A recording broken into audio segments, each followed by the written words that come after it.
Uncle, হ্যাঁ কার্তিক বলো। যদি আমাদের মাউস না থাকে হ্যাঁ।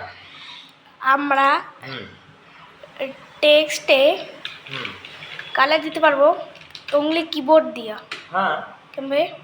এটা তো খুব ইজি। কেমবে? দেখো এখানে আমরা যেটা করব, সবার প্রথমে আমরা সিটিআরএল চেপে ধরে প্রেস করব, আমাদের পুরো টেক্সটটি সিলেক্ট হয়ে যাবে। এরপর আমরা কিবোর্ড থেকে এএলটি এটি প্রেস করব।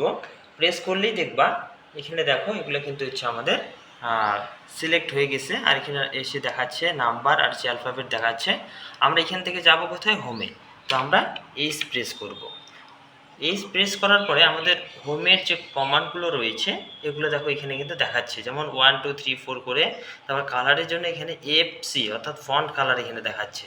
আমরা কিবোর্ড থেকে এফসি এই দুটো প্রেস করলেই আমাদের ফন্ট কালারের ড্রপ ডাউন লিস্টটি এখানে শো হবে। এরপর আমরা এখান থেকে অ্যারো কিয়ের সাহায্যে যে কালারটি আমরা দিতে চাই সেটি আমরা এখান থেকে সিলেক্ট করব। সিলেক্ট করার পর আমরা কিবোর্ড থেকে এন্টার দিলেই কিন্তু আমাদের টেক্সটটি দেখতে পারবা যে পুরো কালার হয়ে গেছে। Very good.